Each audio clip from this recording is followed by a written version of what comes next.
So hello and welcome everyone, I welcome you all to the social science 2.0। मेरा नाम है शिवम दुबे और आज हम लोग पढ़ने वाले हैं विजुअलाइजिंग द नेशन। ये वो टॉपिक है जिस टॉपिक के बाद आपका इस चैप्टर का सबसे लास्ट टॉपिक शुरू होने वाला है और उस टॉपिक का नाम है नेशनलिज्म एंड इंपीरियलिज्म। लेकिन उसके जस्ट पहले है विजुअलाइजिंग द नेशन, यानी कि किसी नेशन को विजुअलाइज करना, उसको खुद सोचना कि किसी नेशन को पर्सोनिफाई कर देना। जैसे तीन पिक्चर आपको दिख रहे होंगे हमारे पीछे और इसमें तीनों पिक्चर को हो सकता है आप भली बात न जानते हो, लेकिन एक पिक्चर आप बहुत अच्छे से जानते होंगे जो हमारी भारत देश को रिप्रेजेंट करती हैं, भारत माता। यानी कि क्या किसी ने देखा है भारत माता को ऐसे कि वो ऐसे ही है?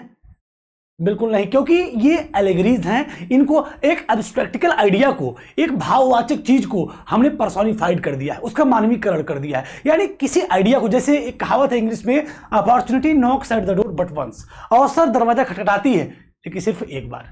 तो अवसर कोई लड़की तो है नहीं, लेकिन उसको पर्सोनिफाइड कर लिया गया है कि अवसर कोई एक लड़की है जो दरवाजा क्या कर रही है, खटखटा रही है। उसी तरीके से भारत देश को विजुअलाइज कर लिया गया है in the formation of Bharat Mata, in the form of Bharat Mata, यानी भारत माता के रूप में। और मान लीजिए भारत माता ऐसी है, सिर पे बैठती है, हाथ में तिरंगा होता है और तमाम चीज, ड्रेसिंग सेंस से लेके हर चीज को हमने क्या कर लिया है, पर्सोनिफाइड कर लिया है, मानवीकरण कर लिया। उसी तरीके से हम जानते हैं यूरोप में देश आपके क्या हो रहे हैं, नेशन स्टेट में कन्वर्ट हो रहे हैं। हर जगह राष्ट्रवाद की भावना क्या हो रही है, पैदा हो रही है, देश इमर्ज हो रहे हैं, राष्ट्र बन रहे हैं। लेकिन उस राष्ट्र के आजाद होना और उस राष्ट्र का राष्ट्र बनना और आपस में जितने भी नागरिक हैं उनका sense of collective belonging develop होना उनके अंदर, और उन सबके अंदर कलेक्टिव आइडेंटिटी को डेवलप करना एक मेजर चैलेंजिंग टास्क रहता है। और इसको कंप्लीट किया जाता है इन एलिगरीज के माध्यम से कि सभी नागरिक एकजुटता के साथ एक देश में एक साथ रहें। लेकिन जस्ट इसके पहले हमने क्या क्या पढ़ा है, थोड़ा सा उसको रिकॉल करते हैं। हमने अब तक ये मान के चलिए कि ये इस चैप्टर का लास्ट टॉपिक है और यहीं से आपका चैप्टर भी समाप्त है। लेकिन जो हमने अभी ब्रिटेन का यूनिफिकेशन कराया है वो हकीकत में कहा जाए तो आपका चैप्टर कंप्लीट आपका वहीं से हो गया। उसके बाद अब सिर्फ सभी देशों को विजुअलाइज करने के बारे में छोटा सा टॉपिक, और वो है छोटा सा ये वाला, विजुअलाइजिंग द नेशन। हमने पढ़ा 1774 में फ्रांस में एक राजा बनता है जिसका नाम होता है लुई 16। क्या नाम होता है, लुई 16। उसके बाद 1789 में फ्रेंच रिवॉल्यूशन होता है। क्या होता है, फ्रेंच रिवॉल्यूशन होता है। और फ्रेंच रिवॉल्यूशन के माध्यम से पावर जो है, पावर की शिफ्टिंग देखने को मिलती है। क्या मिलती है, पावर की शिफ्टिंग देखने को मिलती है from monarchy to body of citizens. यानी पावर क्या हो रही है, शिफ्ट हो रही है from the body of monarch from to the body of the citizens. इसके बाद आपका समय बीतता है 1799 में नेपोलियन बोनापार्ट आते हैं और 1804 में वो खुद को एम्परर डिक्लेयर करते हैं और लाते हैं अपना क्या, सिविल कोड। क्या लाते हैं, सिविल कोड। ये सब कहानियों हमने बिल्कुल break down to the point हमने किया हुआ पिछले लगातार सेशन में। चैप्टर काफी इंपॉर्टेंट है और इसको हमने उसी की दृष्टिगत तरीके, मतलब उसी अप्रोच से हमने इसको पढ़ा भी है और एक एक पॉइंट, एक एक लाइन को according to NCERT line by line हमने डिस्कस किया है। फिर नेपोलियन बोनापार्ट आते हैं और सिविल कोड अपना लाते हैं। इस सिविल कोड के माध्यम से तमाम रिफॉर्म्स को उन्होंने फ्रांस में और ऑल ओवर द यूरोप में जिस जिन क्षेत्र को उन्होंने कन्क्वायर किया उसमें उस चीज को एड्रेस किया। समय बदलता है और समय आता है 1815 का, और 1815 में बैटल ऑफ वाटरलू होता है। और इस बैटल ऑफ वाटरलू की बात करें तो इसमें प्रायः कंट्री, प्रसिया, रसिया और ब्रिटेन, ऑस्ट्रिया और ब्रिटेन ने मिलकर नेपोलियन को फाइनली डिफीट कर देता है। और एक बार फिर से जो बर्बन डायनेस्टी खत्म हो गई थी, जो बर्बन डायनेस्टी 1789 में क्या हो चुकी थी, खत्म हो गई थी, वो 1815 के बाद फिर से पावर में रिस्टोर हो जाती है, फिर से पावर में आ जाती है और फिर से कंजर्वेटिव रिजीम आफ्टर 1815 आपका देखने को मिल जाता है। 1815 के बाद न्यू कंजर्वेटिज्म आपका फिर से आ जाता है। अब 1815 से अगर बात करें तो 1815 से 1830 तक राजा जो है गद्दी पे बैठे रहते हैं। लेकिन 30 का जो वक्त था उसमें रेवोल्यूशनरीज ने, लिबरल मिडिल क्लास ने उस राजा को, जो मोनार्की थी, उसको कन्वर्ट कर देते हैं कॉन्स्टिट्यूशनल मोनार्की में। यानी लुई फिलिप क्या बन जाते हैं, फ्रांस के कॉन्स्टिट्यूशनल मोनार्क। और फिर वक्त बदलते बदलते द एज ऑफ रिवॉल्यूशन आता है 1830 से 1848 का टाइमलाइन। और इस टाइमलाइन में 1848 में जो कॉन्स्टिट्यूशनल मोनार्की फ्रांस में बने थे उनको पूरी तरीके से हटा दिया जाता है। मतलब जनता हंगर, हार्डशिप, ऐसी तमाम सिचुएशंस को फेस कर रही थी जिसका जिम्मेदार लोग राजा को ही मान रहे थे। फ्रांस की बात कर रहे हैं। तो राजा को लगा कि फिर से कहानी दोहराई ना जाए, उसके पहले हम लोग जो है निकल लेते हैं यहाँ से। तो लुई फिलिप क्या होते हैं 1848 में फाइनली निकल जाते हैं और जो फ्रांस है क्या बन जाता है, रिपब्लिक बन जाता है। क्या बन जाता है, रिपब्लिक बन जाता है। लेकिन हम जानते हैं कि ये घटना पूरी एक क्रम से चल रही है कहाँ की, फ्रांस की, लेकिन इसका इंपैक्ट लगातार यूरोप पे पड़ रहा है। इसीलिए ड्यूक मैटरनिक जो ऑस्ट्रिया का चांसलर था उसने कहा था when France sneezes the rest of Europe catches cold. जब फ्रांस छींकता है, व्यंग्यात्मक रूप से उसने कहा, तो पूरे यूरोप को क्या हो जाती है, सर्दी हो जाती है। ये चीजें उसने कहा। अब ये कहानी हो गई पूरी कंप्लीट, लेकिन साथ ही साथ कुछ आइडियोलॉजी को हमने पढ़ा। जैसे शुरुआत में हम जानते हैं यूरोपियन सोसाइटी में आपके कौन थे, एरिस्टोक्रेट थे और थे पुअर पीजेंट्री। कौन थे, पुअर पीजेंट्री। ये दो ही लोग एग्जिस्ट किया करते थे समाज में, एक राजशाही लोग और एक पुअर पीजेंट्री। वक्त बदलता है, अब आ जाते हैं एरिस्टोक्रेट और आ जाते हैं न्यू मिडिल क्लास। क्या जाते हैं, न्यू मिडिल क्लास, जिसको हम लोग मिडिल क्लास बोलते हैं। अब ये मिडिल क्लास की जो आइडियोलॉजी है और जो एरिस्टोक्रेट की जो आइडियोलॉजी है, दोनों के बारे में हमने पढ़ा। एरिस्टोक्रेट की जो आइडियोलॉजी है वो कंजर्वेटिज्म। क्या है, कंजर्वेटिज्म। और जो न्यू मिडिल क्लास की जो आइडियोलॉजी है वो है लिबरल नेशनलिज्म। क्या है, लिबरल नेशनलिज्म, यानी लिबरलिज्म बोलते हैं। इसके बाद ये दो आइडियोलॉजी के बारे में हमने देखा और फिर यही लिबरल नेशनलिज्म के बाद जो हमने एक आइडियोलॉजी देखा, इसके बाद जो है रेवोल्यूशनरीज के बारे में। किसके बारे में देखा, रेवोल्यूशनरीज के बारे में, जिसमें गुजिपी मेजनी, इन तमाम लोगों के बारे में हमने पढ़ा। फिर इसके बाद हमने रोमांटिसिज्म पढ़ा। क्या पढ़ा, रोमांटिसिज्म पढ़ा। ये सब हमारा क्या है, एक प्रकार से आइडियोलॉजी वाला सेक्शन है और ये हमारा कहानी वाला सेक्शन है। तो रोमांटिसिज्म के बारे में हमने पढ़ा। फिर रोमांटिसिज्म के बाद हमने देखा कंजर्वेटिव, जो लोग एक पहले जो कंजर्वेटिव थे और बाद में लगातार रेवोल्यूशन रिप्रेशन चला था। इसकी वजह से राजा को खुद रियलाइज होता है, तो कंजर्वेटिव खुद नेशन स्टेट, ये लोग क्यों कर रहे हैं ऐसा, देश को आजाद कराने के लिए, नेशन स्टेट बनाने के लिए, मोनार्की सिस्टम खत्म करने के लिए। तो राजा खुद समझ, आने वाले समय में जो भविष्य में 1848 के बाद के जो राजा रहते हैं उनको खुद रियलाइज हो जाता है कि हमको खुद ही कंसेशन को ग्रांट कर देना चाहिए। जिसकी वजह से हमने पढ़ा कि कुछ कंजर्वेटिव, एक नए प्रकार से कंजर्वेटिव आए, उनका थिंकिंग प्रोसेस आया, जिसमें कि जर्मनी, इटली और ब्रिटेन के बारे में हमने पढ़ा कि यहाँ की मोनार्की खुद इन टेरिटरीज को, इन रीजन्स को यूनिफाइड कराए, एक बनाए और कंप्लीट देश को, जर्मन नेशंस को, जितने भी जर्मन, मतलब जो जर्मन अंपायर था, एक प्रकार से जर्मन, चूंकि जर्मनी एग्जिस्ट करता नहीं था, वो अलग अलग जर्मन स्टेट्स में, जर्मन टेरिटरी में डिवाइडेड था। तो राजा, जो प्रशिया का जो राजा था केसर विलियम फर्स्ट, उसने खुद इसकी जिम्मेदारी ली और पूरे जितने जर्मन स्टेट्स हैं उन सबको यूनिफाइड करके जर्मनी बनाया। उसी तरह इटली का हमने देखा और फिर हमने ब्रिटेन का लॉन्ग ड्रिवन प्रोसेस देखा। यानी ये 3 यूनिफिकेशन भी हमने देखा, जिस यूनिफिकेशन को खुद कंजर्वेटिव ने कराया। तो ये पूरी कहानी हमने पढ़ लिया।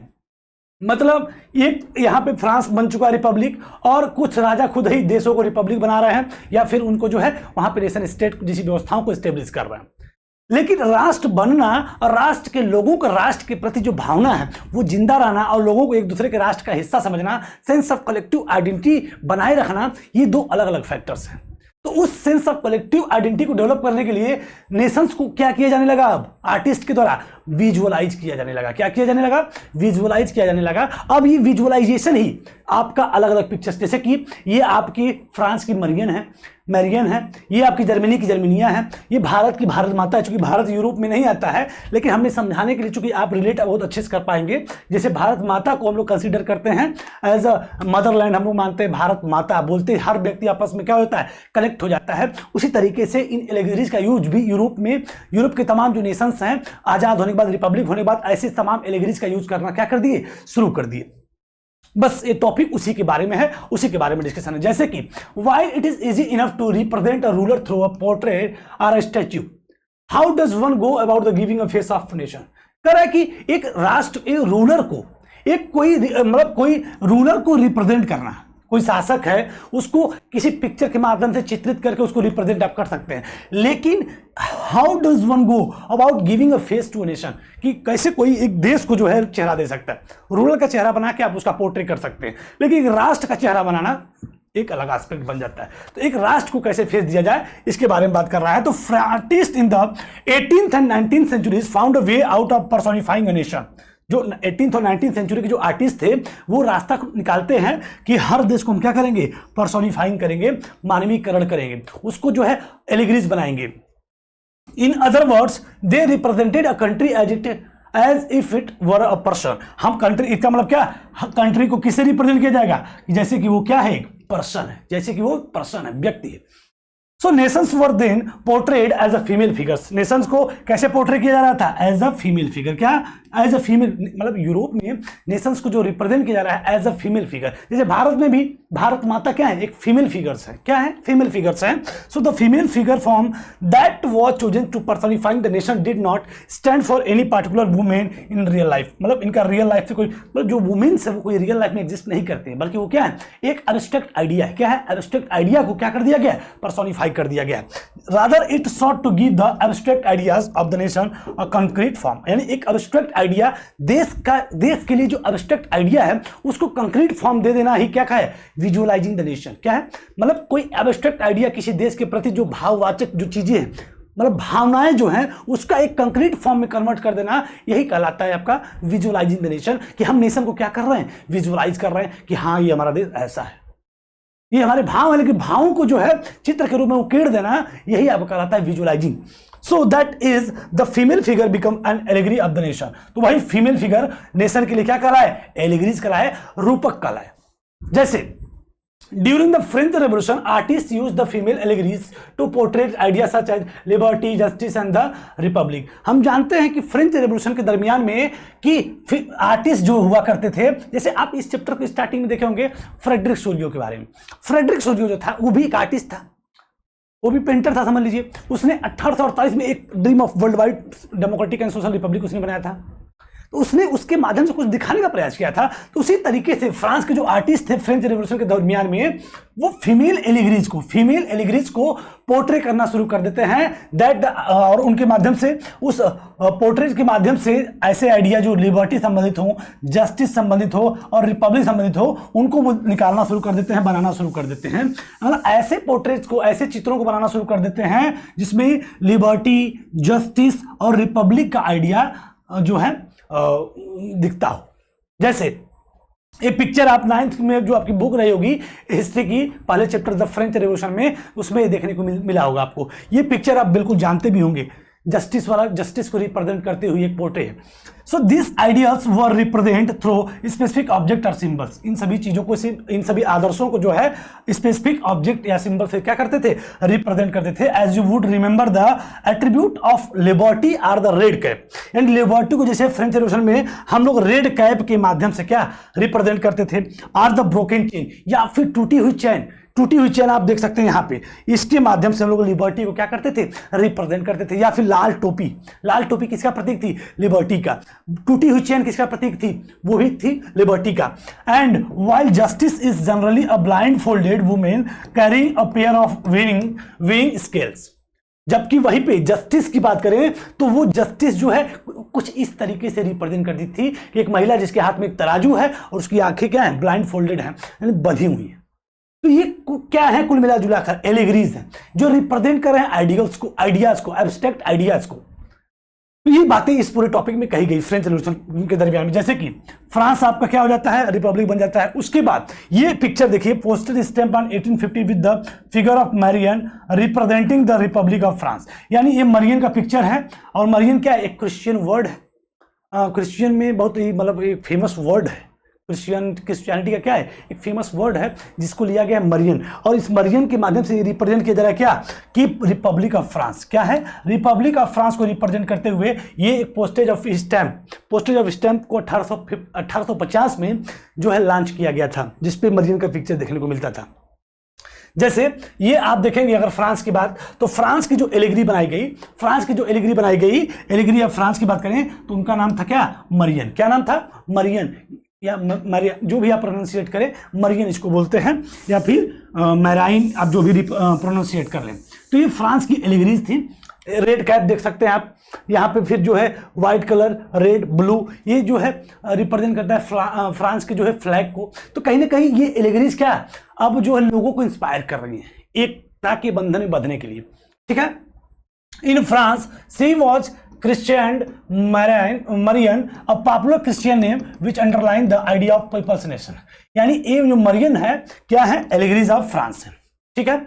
जो आइडिया पीपल्स नेशन के बारे में बताया रहा है कि her characterized were drawn from those of liberty and republic, क्या इनका ये जो इनको कुछ इस प्रकार से करेक्टराइज्ड किया गया है कि idea of liberty were draw from the those of liberty and the Republic, यानी इस पिक्चर के माध्यम से लिबर्टी और रिपब्लिक को रिप्रेजेंट किया जा रहा है। किसको रिप्रेजेंट किया जा रहा है? लिबर्टी और रिपब्लिक को, जिसके बाद जैसे कि रेड कैप किसका प्रतीक है? रेड कैप जो है लिबर्टी का प्रतीक है। द ट्राई कलर द कोकेड, यानी ट्राई कलर 3 कलर आपको दिख रहे होंगे इसमें। कोकेड वही जो ये हुड्डी आपकी बनी हुई है यहाँ पे, वो उसको कोकेड बोलते हैं। तो आपका रेड कैप क्या है?